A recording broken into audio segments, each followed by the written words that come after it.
YG경제연구소 차영주 소장과 함께하는 날입니다. 어서 오십시오. 안녕하세요. 네.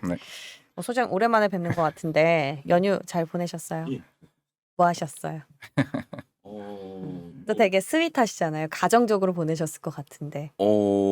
아니요. 저기 책을 지금 빨리 내야 돼가지고 오. 책 마무리하느라고. 또 집필을 하고 계시구나. 예. 네 번째 책 지금 쓰고 있습니다. 이야, 그 네. 따끈따끈한 거 한 권 저희 가장 먼저 주실 거죠? 네, 일단 뭐 지금 뭐 마무리돼가고 있기 때문에 재무제표 관련 책이기 때문에 네. 재밌을 것 같습니다. 필독서네요. 또 예. 투자자들의 필독서. 좋습니다. 자, 오늘 주제를 보고 좀 많은 분들이 궁금해하셨을 것 같아요. 저희가 지난번에는 사실 가치주에 대해서 가치란 과연 무엇일까 했을 때 재무적인 가치, 뭐 본질 가치에 집중하자라고 또 좋은 말씀 해주셨는데 오늘은 약간 버전이 두 번째인 것 같아요. 네. 시즌 2인 것 같습니다. 우량주. 오늘 우량주에서 얘기를 해볼 텐데 기사를 일단 하나 좀 체크를 해볼까요? 최근에 우량주 10년 존버의 승자는 이란 헤드라인으로 기사가 나왔어요.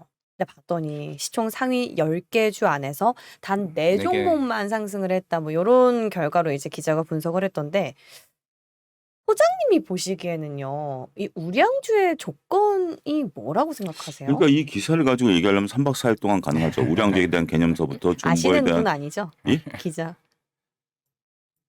예.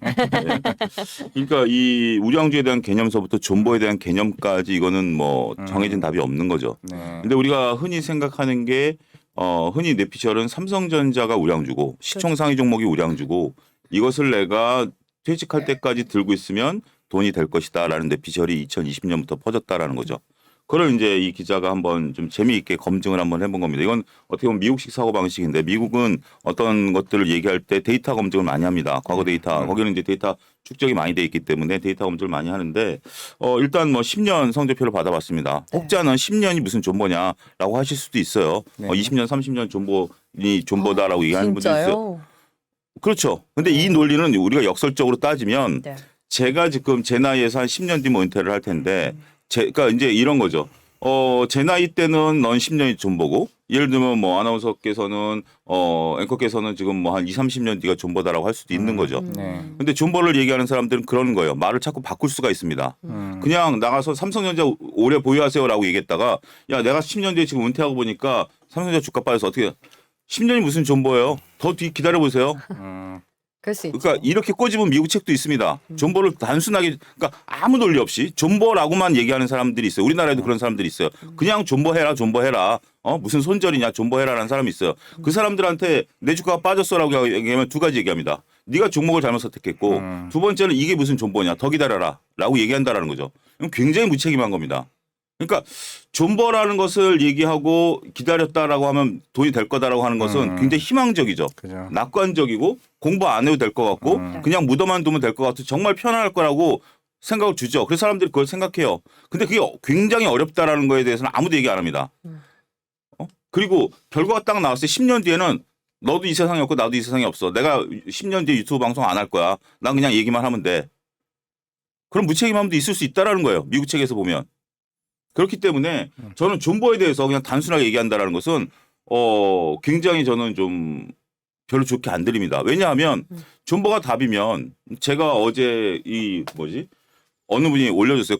앙드레 코스톨라니의 유명한 저서죠. 제가 잠깐 요걸 한 가지 좀 짧게 읽어드릴게요. 길지가 않으니까. 앙드레 코스톨라니의 유명한 저서인 돈 뜨겁게 사랑하고 차갑게 다루어라. 이 책에 대해서 여러분 모르시는 네. 분들이 없을 알죠, 겁니다. 알죠. 거기 한 문장에 이런 문장이 있습니다. 즉 주식 투자에 뛰어들려면 기꺼이 위험을 감수하겠다라는 정신적인 준비 운동이 필요하다. 근데 존버를 그냥 하라는 것은 위험을 감수하겠다라는 의미는 아니죠.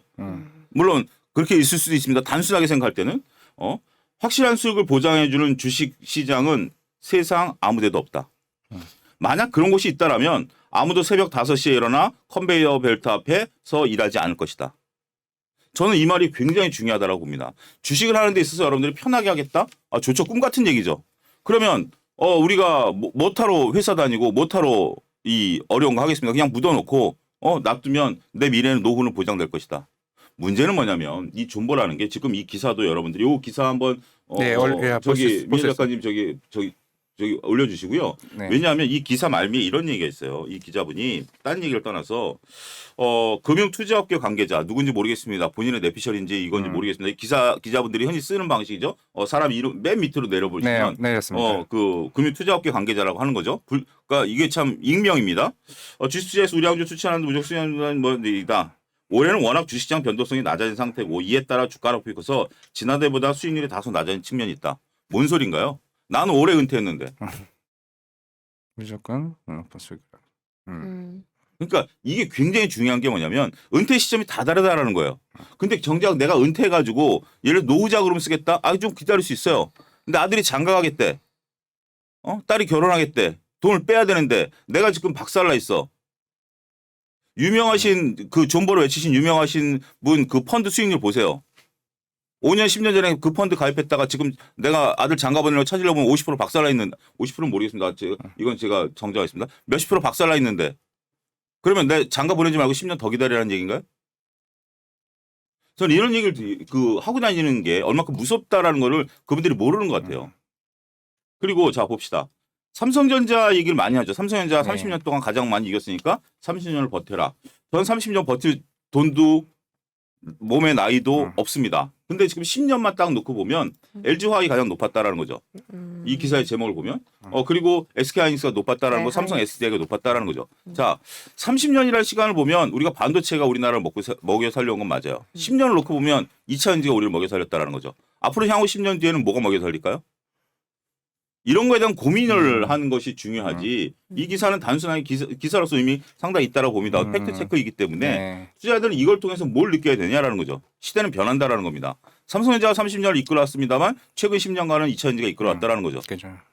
그런 인사이트를 여러분들이 얻고 10년 뒤 가만히 묻어두면 돈이 된다? 좋습니다. 그러면 더 나아갑시다. 우량주가 시총 상위 종목이 우량주입니까? 이런 것부터 시작을 해야 된다라는 거죠. 우리가 제가 좀 흥분한 문제가 아니고 이게 저는 이런 인사이트가 단순하게 10년 또 뭐 이렇게 좀 묻어두면 더군다나 특히 시총 상위 종목들을 묻어두면 돈이 될 것이다라는 것이 굉장히 여러분들 스스로가 여러분들의 돈을 방치하는 결과를 초래할 수도 있다라고 저는 말씀을 드리고 싶은 거예요. 그럼 소장님이 생각하시는 우량주의 조건이 뭘까요? 재무적인 가치? 그렇죠. 재무적으로 뛰어나고 네. 이 재무적으로 뛰어난 것에 대해서 꾸준히 돈을 벌 수 있는 것을 여러분 스스로 발굴하실 수 있어야 돼요. 그래서 존버를 하는 겁니다.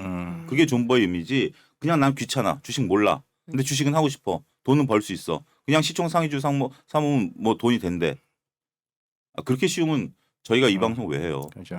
그러니까 재무적인 그런 가치를 분별할 수 있는 그렇죠. 어떤 그거 지식들. 못하시면 여러분들 네. 존버하시면 안 됩니다. 음, 지금까지 차라리 존버보다 우리가 뭐 얘기하는데 강남에 아파트 사시는 분들이 돈을 더 벌었잖아요. 네. 현실적으로. 근데 지금도 아파트 하시는 분들 보면 여러분들 아파트 진짜 남 얘기 듣고 아파트 사시는 분들도 있습니다만 부동산 카페 가보면 발품 팔고 입지 보고 가서 보고 지금도 뭔가 아파트에 대해서 수익을 내기 위해서 노력을 하시는데 주식 투자하시는 분들이 그렇게 하시는 분들이 있나요? 있죠. 많이 굉장히 옛날보다 굉장히 많아졌어요. 지금 저도 얘기 들어보면 그런 분들이 굉장히 많아졌는데 여러분들이 거기에 속하지 않았다라면 주식을 하는 데 있어서 심각한 고민을 해보시고 더군다나 지금 빠져 있는 게 여러분들이 뭐 주식은 두 가지 리스크 항상 있습니다. 이거는 피할 수 없는 리스크예요. 하나는 네. 기업에 대한 리스크, 하나는 시장에 대한 리스크입니다. 그렇죠. 근데 우리가 2020년은 저는 빨리 잊으라고 하는 게 2020년 같은 경우는 평생 다시 못 볼 수도 있어요. 이어진 과정 같은 경우 맞아요. 평생 다시 못 볼 수도 있어요. 저는 끝물에 지금 본 거고 과장님은 한참 지금 뛸 때 본 건데 어떻게 보면 이거 하나의 좋은 추억으로 남을지 그렇죠. 이렇게 좋은 추억으로 남겠죠. 그렇긴 하겠습니다만 2020년은 다시는 안 온다에 저는 뭘 하나 걸겠습니다. 깜짝 뭘 물론 안 걸까요? 올 수도 있겠어요. 하겠습니다만 순간 놀랐어요. 그 정도로 이거는 좀 쉽지 않다라는 네. 거예요. 네, 그러면 2020년을 걷어내면 네. 여러분들이 2020년, 21년에 많이 뛰어들어오셨을 텐데 물론 이제 시장 리스크, 그러니까 시장이 빠졌다. 그러니까 2020년 올라갔던 게 2021년, 22년에 시장 때문에 빠졌다라고 하면 그 종목에 대해서 버틸 수는 있다라고 저는 봅니다. 왜냐하면 시장 리스크는 항상 변동성이 있기 때문에 네. 존버의 리스크 중에 하나가 시장 리스크가 있기 때문에 내가 은퇴 시점에 지금 뭐 가장 위험한 게 그거죠. 진짜 우량주를 내가 잘 샀어. 내가 볼 때 그리고 이 우량주가 꾸준히 우상향하는 주식이야. 근데 내가 딱 은퇴한 시점에 갑자기 제2 IMF 같은 시점이 왔어. 아니면 뭐 이렇게 코로나 팬데믹 같은 게 왔어. 뭐 그런 게 와버리면 이건 시장 리스크잖아요. 그럼 잠깐 버티면 돼요. 그리고 내 은퇴 시점에 있어서 돈을 좀 안 쓰면 돼요. 근데 종목 리스크가 발생해 버렸다라고 한다라면 이건 답이 없는 거죠. 근데 미래는 아무도 모르기 때문에 그죠. 종목 리스크 내가 딱 했는데 판단은 여러 가지죠. 뭘 존버하기 전에 내가 잘못 봤으면 이미 그거에 대해서 손절해야 되지만 회사가 바뀔 수도 있어요. 그렇죠. LG화학 같은 거 뻔히 있다가 LG엔솔을 회사가 잘라낸다라고 하는데 그 리스크도 존재하는 거잖아요. 갑자기 무슨 뭐 저기 일진 머티리얼즈처럼 대주주가 나 그냥 조용히 살래 이 회사 매각해버릴래 이럴 수 있는 거잖아요. 그런 거기 때문에 그런 거 없이 존버를 한다라는 개념은 그러니까 존버라는 것은 이런 거죠. 우리가 여러분들이 저는 이렇게 표현을 드리고 싶어요. 집 앞에 정원을 가꾸는 거랑 똑같다. 매일 가서 들여다보고 잡초도 좀 뽑아주고 흙도 좀 돋보다주고 물도 좀 주고 그래야 그 정원이 아름답게 크지 않나요? 단순하게 여러분들이 생각하는 존버는 뭐죠? 그런 결과치는 그런 아름다운 정원을 원하지만 네. 그렇게 농사 짓는 분들도 있어요. 그러니까 농약 안 치고 그냥 자연 그대로 놔두고 잘하는 건 먹는다. 이런 사람들 특이한 사람들 몇 분 가끔 인터넷 보면 나오잖아요. 그냥 해가지고 나는 그냥 자연 그대로만 하겠다. 그래서 막 못생긴 과일 먹고 막 벌레 먹은 과일 먹고 뭐 이런 분들 계시잖아요. 여러분들 하는 행동은 그런데 여러분들 머릿속에는 정말 잘 이쁜 꽃이 잔뜩 피어 있는 잘 가꿔진 정원을 생각하신다는 거죠. 이 강도를 누가 배울 건데요? 네. 인용을 굉장히 잘 해주셨어요.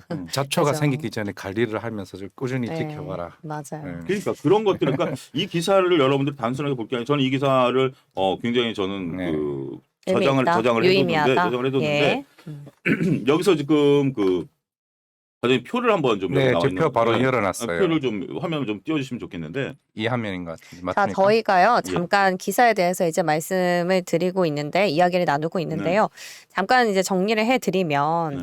10년 전에 시가총액 상위주의 주가 변동을 가지고, 과연 이 시총 상위주라는 게 우량주인데, 우량주에 10년 동안 묻어뒀던 종목들이 어떤 흐름을 보였냐, 이게 과연 맞는 것인지에 대해서 저희가 이 기사와 함께 이야기를 나누고 있습니다. 네. 근데 우리가 10년 전만 하더라도 10년 전엔 삼성전자가 우량주인 거 뭐 10년 전에도 인정하죠. 그때 현대기아 포스코라든지 삼성생명이라든지 LG화학은 조금 뭐 그 네. 당시에 오히려 눈에 안 그때는 들어왔었을 맞아요. 거예요. 그죠. LG화학은 눈에 안 들어왔었을 거고 한국전력, SK하이닉스 좀 그렇고 그다음에 KB금융 뭐 이 정도는 들어왔을 거라고 봅니다. 네. 근데 지금 인식은 뭐죠? LG화학에 대한 우량도가 그러니까 삼성전자는 거의 뭐 그죠. 세작이 왔다라고 해도 네. 10년 전에 LG화학은 별로 그렇게 눈에 들어왔던 기업은 아니에요. 맞습니다. 그때는 화학 기업이었으니까 이제 그 사이에 2차전지를 꾸준히 키워왔던 거죠. 이렇게 기업이 변모한다라는 거죠. 그래서 그렇고 지금 이제 이런 결과치를 놓고 10년 전에 내가 LG화학을 샀었어야라고 결론 내리는 분은 아직 못 본 것 같아요. 근데 30년 전에 제가 이제 직장 생활 그때 정확히 30년 전에 제가 직장 생활하기 때쯤 돼요. 그때 삼성전자를 우량주라고 보셨던 분들은 제 주에는 없었어요. 그때 우량주는 뭐였냐면 건설주, 은행주, 지금 이제 IMF 때 다 상장 폐지됐던 뭐 한일은행, 뭐 제일은행, 조홍은행, 그다음에 뭐 그때 당시에는 대림산업 이런 것도 아닌 삼부토건, 뭐 지능기업, 쌍용차도 포함이 됩니까? 쌍용차 그때 자동차는 그렇게 우량주는 아니었어요. 그때 당시만 해도 자동차가 우리나라에서 그렇게 드라마틱한 그때 포니, 스텔라 이런 나올 시절이라 네. 자동차가 그렇게 눈에 보였던 시절도 아닙니다. 그러니까 그때 당시에는 가장 중요한 게 은행주, 건설주였어요. 막 국민주 그러지 않았나요? 그때 이제 굴뚝주. 한국전력인가? 예, 뭐 국민주 막 그랬다고 국민주 막 해서 그랬죠. 일곱 주식 줬던 예. 막 이런 그래서 주식이라는 게 이제 개념들이 막 해동했었던 시기라 그런 것들 개념이었는데 그때 당시에 삼성전자의 우량도를 보고 삼성전자를 사셨다? 맞아요. 저는 그거는 정말 해안이 높거나 그죠. 아니면 운이 좋거나 왜냐하면 삼성전자가 30년 동안 순탄하게 올라오지 않았어요. 왜냐하면 삼성그룹 내에서도 그때 당시에 이병철 회장이 있었던 때이기 때문에 이건희 아들이 자기가 주장을 해서 했다라고 뭐 알려지긴 했습니다. 모르겠습니다. 그건 홍보실 얘기인지 뭔지 모르겠습니다. 그때 당시에 삼성전자 마이마이라는 거 아세요? 네. 카세트. 워크맨. 워크맨 알죠. 워크맨 그때 일제 워크맨을 보면 네. 거의 이런 느낌이었어요. 메탈에 이런 맞아요. 깔끔한 느낌이었어요. 나이 근데 떴어요. 삼성 마이마이를 그때 제가 뭐 우연찮게 아버지가 갖고 오셨더라고요. 그래서 네. 마이마이 보면 여기에 플라스틱 버튼이 있어요. 그러니까 이제 일제는 여기 소프트 터치로 딱 진짜 이런 메탈이에요. 메탈에 여기 살짝 올라간 거 누르면 플레이, 스탑 이게 돼요. 근데 여기에 생뚱맞게 플라스틱 검정게 있어요. 그리고 플라스틱 그걸 딱 눌러야 실행이 되는 거예요. 얼마나 촌스러워요. 근데 그런 걸 통해서 결국 삼성전자 발전해 왔는 거죠. 그러니까 이건희 회장이 그런 얘기 하잖아요. 자기가 이제 미국으로 가보니 미국의 어떤 그 전자 그 매장에 삼성전자가 보이지 않는 곳에서 제품들이 먼지 뒤집어 쓰고 있길래 그거 사갖고 와가지고 다 뒤집었고 새롭게 이제 시작을 했다 뭐 이런 에피소드도 있는데 그런 시절에 삼성전자가 반도체를 하고 뭐 삼성전자 먹을 것이라고 미래를 보고 샀다? 불가능에 가깝죠. 불가능에 가까워요. 그래서 지금 이거는 제가 이제 과장님도 계시지만 증권사 마케팅이에요. 증권사 마케팅이나 아니면 일부 자산운용사의 마케팅이죠. 왜냐하면 사람들을 가다 둬야 되기 때문에. 오히려 증권사 마케팅은 아닐 수도 있어요. 왜냐하면 증권사는 30년 존버를 바라지 않고 그렇죠. 차라리 오늘 무슨 종목을 매매하느냐가 증권사한테는 좋을 수도 있어요. 근데 그러면 얘기를 하는 주축은 저는 자산운용사 쪽이라고 봐요. 자산운용사는 자신들이 만든 펀드에 돈이 머물러야 되니까. 그래서 계속해서 매월은 아니겠죠. 매년 수수료를 따먹어야 되니까. 저는 그런 내피셜에 여러분들이 현혹되지 속지 마시라 마라. 말씀드리고 싶어요. 자, 그럼 그 현혹되지 않고 그런 정말 우량하다 할 수 있는 기업을 분별할 수 있는 눈을 가는 게 중요할 것 같은데 저희는 이 시간을 통해서 지금 배우는 입장이지 않습니까? 그럼 전문가께서 보시기에 그 10개 종목 가운데서 우량주라고 생각되시는 종목이 뭐가 있는지 모범을 좀 보여주세요. 지금 이 중에서 미래를 선택하라라고 한다면 모르겠습니다. 이 중에서는 모르겠습니다. 네. 이거는 여기서 앞으로 10년을 바라본다라는 것은 이것도 제가 조금 어떻게 보면 발을 뺀다라고 여러분들이 생각하셔도 상관없어요. 왜냐하면 제가 보는 10년 뒤에 우리 한국의 모습과 여러분들이 보는 한국의 모습은 다를 수도 있죠. 그럼요. 그러니까 그런 것들을 자꾸 고민하고 연습해 보시라는 거예요. 이 종목이 과연 내가 10년 뒤에도 있을 것인가? 저는 그 대표적인 게 이차전지 소재라고 봅니다. 이차전지 소재. 이차전지 소재는 우리가 10년 뒤에는 정말 대부분의 자동차가 전기차가 될 것이고 그렇죠. 대부분의 지금 신재생 에너지라든지 이런 것들이 활용화된다라고 보면 가장 좋은 게 2차전지 셀일 수도 있고 근데 저는 10년 뒤에는 2차전지 셀에 대한 회사들의 내재화가 많이 진행될 것이라고 보여지기 때문에 2차전지 소재 쪽에서 저는 10년 존버 종목을 찾는 게 저의 개인적으로는 그게 가장 큰 화두입니다. 어떤 종목이 가장 좋을 것인가에 대한 공부를 하고 있는 거죠. 셀보다는 소재다. 말씀이 일리 있는 것 같아요. 네, 지금 벌써부터 배터리 내재화 얘기를 하고 있고 그 가운데서 이제 셀은 내재화가 되더라도 어쨌든 소재가 있어야지 그 배터리 자체를 만들 수가 있기 때문에 자, 근데 이제 소장님 보셨을 때는 그렇긴 한데 사실 어제장에서 이제 SK 이노베이션 같은 경우는 본업 때문에 올랐잖아요. 뭐 정유화학 쪽으로. 네. 삼성 SDI 같은 경우는 한 4배 정도 상승을 했다. 뭐 10개 종목 가운데 그런 얘기가 있네요. 지금 언제 기준인지는 잘 모르겠지만 근데 그런 결과가 나왔는데 소장님은 그러면은 여기에 대한 상승 여력은 약간 물음표시겠네요. 셀이니까. 그렇죠. 셀이죠. 과거에 올라온 것은 그러니까 이제 우리가 그렇죠. 여러분들의 오류 중에 하나가 그리고 저희들끼리 하는 얘기가 있어요. 그리고 교과서에 나온 얘기인데 여러분들이 증권회사에서 펀드 가입하려고 보면 이렇게 딱 종이를 내밀죠. 자, 손님, 고객님, 이런 수많은 펀드들이 있는데 요게 1년 내 최고치 수익률을 나타냈고요. 요거 2년 내 최고치 수익률에 요거 가입하세요라고 해요. 그럼 사람들이 거기다 사인을 해요. 근데 그러고 나면 그 다음에 이 펀드는 박살이 납니다. 거의 90%. 거의 90%. 왜 그러냐면 가장 최근에 좋았던 게 왜냐하면 좋았었기 때문에 역설적으로 빠질 가능성이 높다라고 보는 거죠. 역설적으로.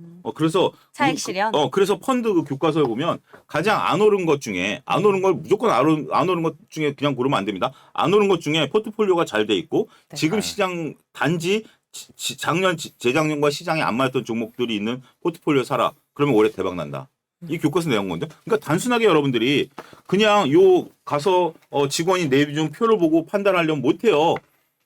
그래서 여러분들이 공부를 하셔야 돼요. 이거 갖고 그래 주세요. 내가 이거 할게요. 그리고 집에 와가지고 펀드 닥터라는 사이트 요즘 뭐 펀드 평가하는 거 많기 때문에 한 5분 10분만 쳐보면 답 금방 나옵니다. 그걸 안 하세요. 핸드폰 바꿀 때 며칠 고민하세요? 저요? 전 별로 무력이 없어가지고. 저는 오래 걸려요. 한 달 넘게 걸려요. 아니 질문을 하면 질문에 의도에 좀 대답을 하시지 본인의 생각에 무력이 없다라고 하면 제가 질문하는 의도가 뭡니까?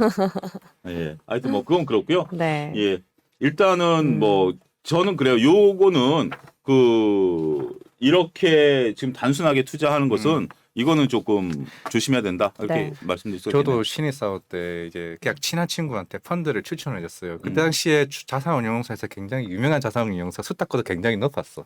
그게 1조짜리 대충 그렇게 1조짜리? 그래서 며칠 전에 수익률을 까봤어요. 10% 올라 있는 거야. 그래서 나한테 이거 계속 가는 건 맞아? 이건 나름 가치주 관련 회사라고 해서 이제 그때는 저도 이제 못 모를 때 그럼 1년에 한 1%씩 오른 거예요? 그러니까 그런 것 같아요. 물론 이제 그 중간에 이제 2018년도에 뭐 빠진 것도 있었지만은 네. 코로나까지 반영했는데도 수익률이 이거밖에 안 되는 거예요. 그래서 아니면 내가 그 당시에 굉장히 높은 가격에 샀다든가 이제 그런 얘기도 다른 저도 영업직 분들한테 들으니까 처음부터 그렇게 수탁고가 많거나 수익률이 높은 거를 사는 건 조금 그런 조언도 해주시긴 하시더라고요. 그러니까 펀드 관련 책을 한 권만 읽어도 네. 가장 중요한 게 뭐냐면 제가 왜 1조라고 얘기했냐면 그때 당시에 그 펀드가 1조 단위 1, 2, 3, 4, 5, 6, 7, 8까지 끊었을 거예요. 왜냐하면 1조가 넘어가면 운용이 안 돼요. 공룡이 돼버려가지고 그렇다더라고요. 공룡이 돼버려가지고 펀드가 한 2조 정도 되면 그 펀드는 특색을 나타낼 수가 없어요. 그냥 단순하게 삼성전자부터 나래비를 쭉 세워가지고 그렇게 매수를 해야지. 거기서 만약에 예를 들어서 내가 예를 드리는 겁니다. 뭐 LNF 같은 종목이 마음에 들어서 LNF를 산다. 그럼 얼마치를 사겠어요? 그 펀드 내에서 LNF를 사버리면 내가 LNF 대주주야. 그 펀드가. 그럼 팔 때 어떻게 될 거야? 못 팔잖아요. 그렇기 때문에 LNF를 일정 비율밖에 못 사요. 그러면 1조 내 LNF를 기껏 사봤자 1% 2%예요. 그럼 그게 뭐 몇 수십 배 올라봤자 펀드가 꿈쩍도 안 해요. 따라서 펀드가 공룡 펀드가 돼버리면 그거는 펀드로서의 역할을 못하고 그냥 인덱스 펀드화 돼버리는 겁니다. 그런 것들도 여러분들이 책 한 권만 읽어보면 나오는 얘기예요. 이거. 맞아. 그래서 제가 앞서 삼성 SDI 말씀드렸었는데 잠깐 이 기사에 다 나와 있습니다. 10년 전이랑 비교했을 때 4배 이상 주가가 올랐다라는 거. 10년 동안 수익률이 472.5%. 뭐 요건 잠깐 이제 제가 정정 차원에서 말씀드리는 거고요.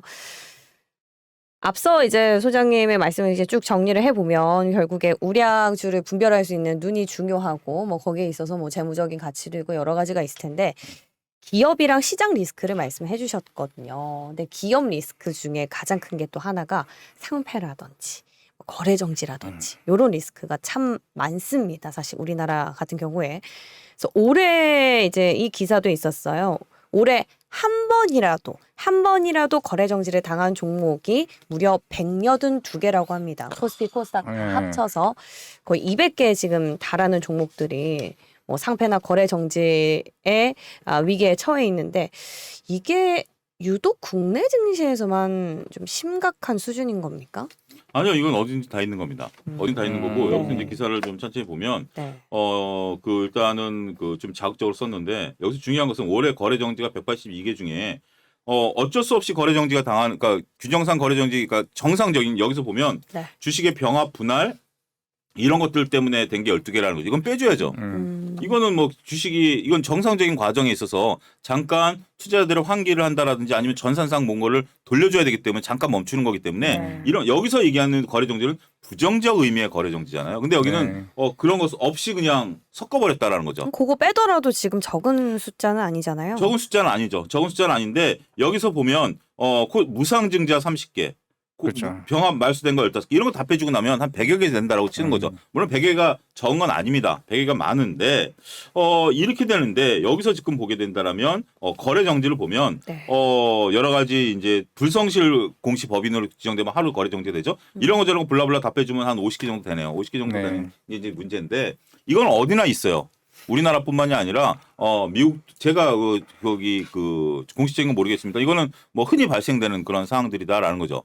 근데 여기서 보게 된다라면 일단 투자 기업이 무서워하지 않는 게 불성실 공시법인입니다. 불성실 공시법인이 되면 물론 이제 점수가 쌓여요. 점수가 째깍째깍 점수가 쌓이긴 하는데 최소한 서너 번은 가능한 걸로 알고 있어요, 제가. 그래서 불성실 공시법 그러니까 뭐 서너 번 정도 할 정도의 기업이면 그거는 정말 나쁜 기업이고요. 책임감이 좀 없다고 봐야겠죠. 근데 한두 번 정도는 그냥 넘어가요. 그래요. 아무런 그러니까 이게 연간 단위로 체크가 돼요. 그러니까 올해 예를 들어서 이하진 과장한테 이 과장 저기 오늘 끝나고 밥 먹자. 밥 먹읍시다. 그리고 이제 딱 했는데 약속을 어기면 불성실 공시법이 되는 거죠. 맞아요. 한두 번은 넘어가요. 내년에 또 한두 번 넘어가요. 그러면 계속해서 평생 동안 끌고 갈 수가 있어요. 법적인 맹점이죠. 그리고 평생 밥 안 먹을 수도 있어요, 우리들이. 그래서 그런 것들이 정지. 있고 이 기사의 요지는 그거예요. 거래소 이런 것들이 거래 정지가 있고 그다음에 이제 뭐 이제 거래 정지가 되는 것들을 보면 가장 이제 안 좋은 게 네. 감사 의견이 안 나오거나 관리 종목으로 지정되거나 하면서 오랫동안 거래 정지되는 거예요. 근데 이거를 결단을 좀 빨리 내려달라는 거예요. 결단을 좀 빨리 내려. 물론 이제 쉽지가 않죠. 오스테 임플란트도 굉장히 오랫동안 끌어왔잖아요. 그렇죠. 오랫동안 끌어왔고 뭐 셀트리온도 우리가 그 법적인 공방이 2018년께 최근에 그 내려졌잖아요. 네. 그런 것들 때문에 많은 투자자분들이 그것 때문에 했는데 이게 이제 그런 것들이 있죠.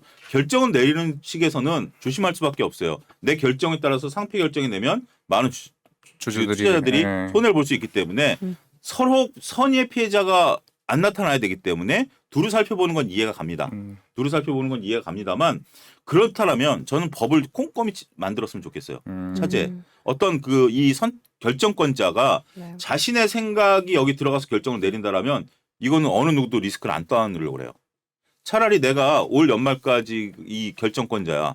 근데 올 연말에 인사가 예상돼 있어. 그렇죠. 그럼 저는 올 연말까지 이 판단 안 내립니다. 내 후임자한테 넘겨버리지. 그죠. 그런 게 어떻게 보면 속성이죠. 그러면 내가 지금 판단을 내리고 떠날 수 있도록 규정을 만들라라는 거죠. 그래서 선의 피해자가 발생한다?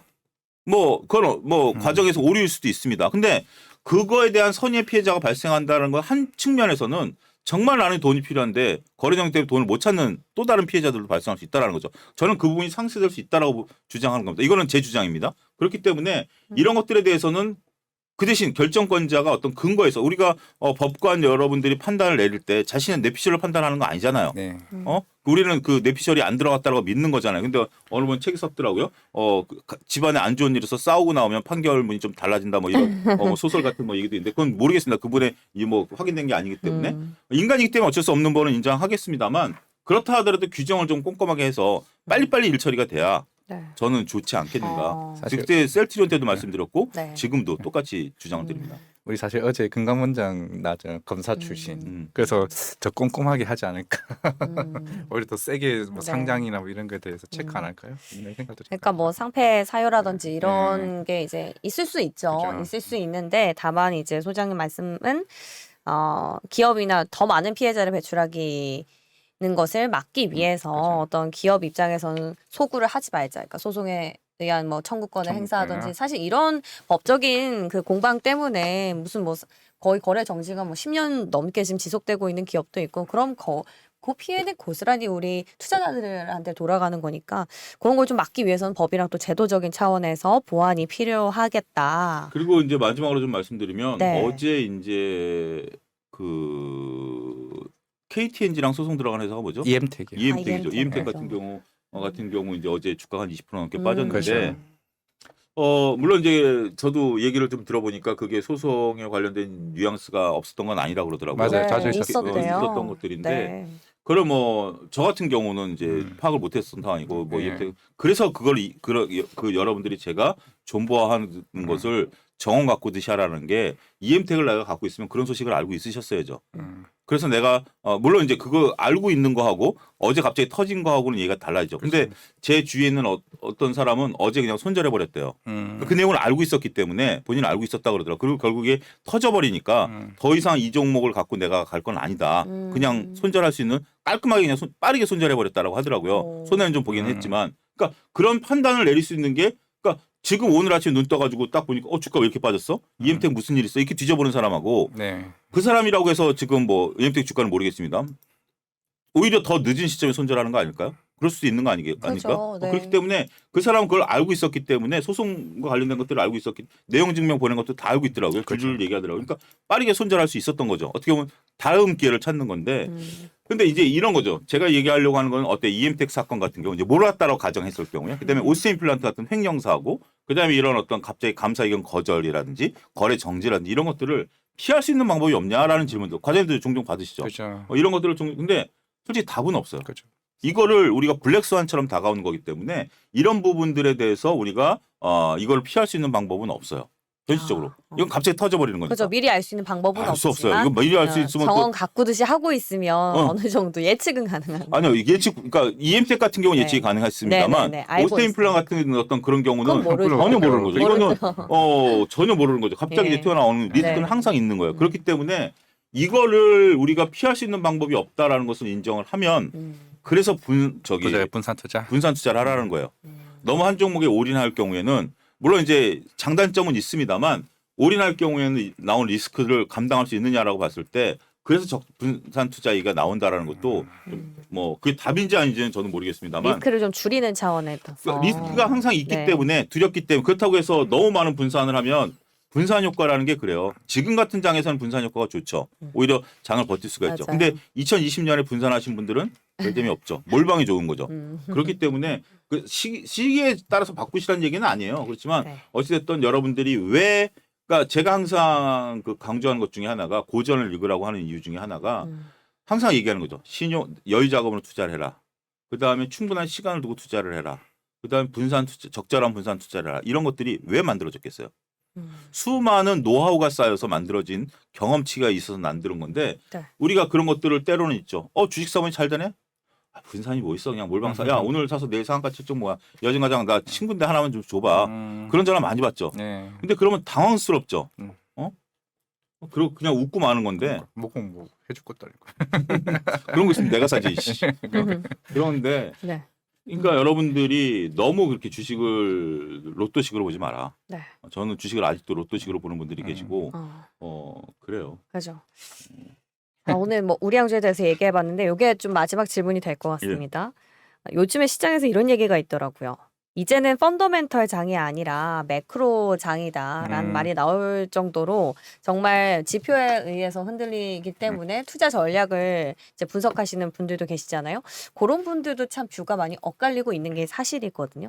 이런 시장에서도 우량주, 그러니까 앞서 이제 우리가 이야기를 쭉 나눴던 걸 바탕으로 본인의 시각을 갖고 분별할 수 있는 눈이 있다면 충분히 지금도 투자 가능하고 그 수익을 낼 수 있다고 보시는 거죠. 지금은 하루하루 투자해서 수익 내기가 굉장히 어려운 장입니다. 네. 그렇죠. 지금은 단기 시장으로 보는 건 굉장히 어렵다라고 보고 저는 매크로장이라는 거에 대해서 동의 안 합니다.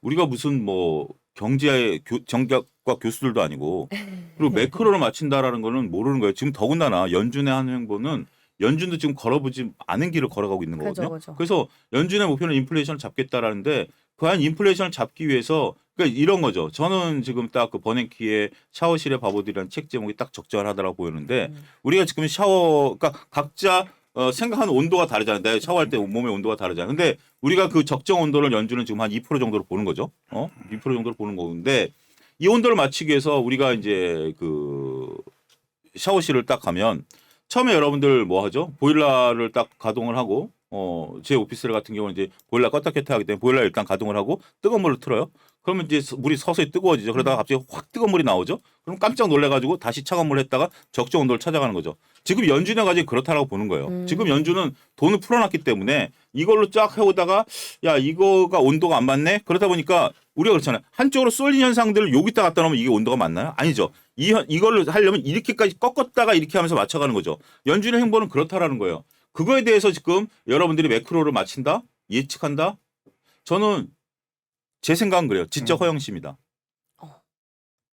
우리가 2020년 이전만 하더라도 이렇게 많은 우리 국내 투자자들이 연준이 빅스텝을 받네, 연준의 의사록을 읽고 꼼꼼히 읽고 필요한 작업이지만 개인 투자자들이 그렇게 많은 노력을 해야 될 건 없어요. 버핏이 뭐라고 그랬죠?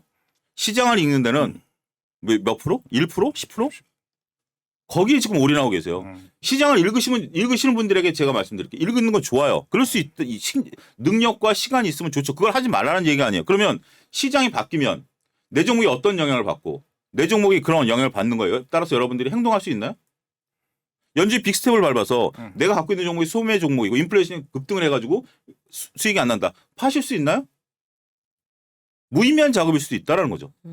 저는 여러분들이 지금 이럴 때 더 해야 될 게 연준이 빅스텝을 밟던 인플레이션이 어떻게 됐던 물가가 어떻게 신경 쓰시되 거기에 올인하기보다는 내 종목이 어떻게 될 것이고 과연 이 종목을 내가 들고 가야 돼 팔아야 돼 이걸 더 깊게 워렌 버핏이 거기에 90% 올인하잖아요. 항상 여러분들이 가치에 집중해야 돼요. 네. 그 점 강조드리고 싶어요. 그러니까 어떤 뭐 매크로를 지금 얘기하는 부분, 저는 이제 앵커님 뭐라는 게 아니라 제가 다른 데서 얘기를 했는데 네. 매크로에 이렇게 우리나라 사람들이 신경 쓰고 연준에 대해서 밤새서 보고 막 이런 것들이 왜 그러세요? 전 그러고 묻고 싶어요. 왜 그러세요? 알겠습니다. 자, 펀더멘털에 조금 더 집중을 하자. 매크로보다는 뭐 매크로 무시하자는 건 아니지만 그리고 네. 매크로는 네. 예측 불가능한 영역이에요. 그죠 그죠. 버네키 저기 지금 파월이 무슨 생각하고 있는지 어떻게 알아요? 바이든이 모르죠. 무슨 생각하고 있는지 어떻게 알아요? 그거를 우리가 무슨 독심술 저기 뭐야 그 옛날에 독심술이죠. 독심술이 있는 것도 아니고 거기에 네. 따라서 막 하는 거 멋있어 보이죠? 네. 그래서 제 지적 화염증이라고 그러는 거예요. 멋있어 보이죠? 오늘 근데 체크를 할 필요는 있죠. 뭐 있죠. 시장을 그럼요. 뭐 유가 같은 것도 사실 실질적인 종목에 영향을 받는 매크로 지표도 있지만 거기에 너무 이제 치중해서 내 종목을 보기보다는 거기에 좀 너무 많은 시간 투자하는 거는 조금 기우인 것 같다라는 차 소장님의 말씀이셨습니다. 네. 자, 시장의 전문가가 참 많은데요. 오늘 소장님 말씀 들으니까 내 종목만큼은 시장 그 누구 어떤 전문가보다 내가 더 전문가가 돼야겠다. 이런 생각이 듭니다. 자, 오늘도 귀한 말씀해주신 우리 차용주 소장님 고맙습니다. 네, 감사합니다. 감사합니다.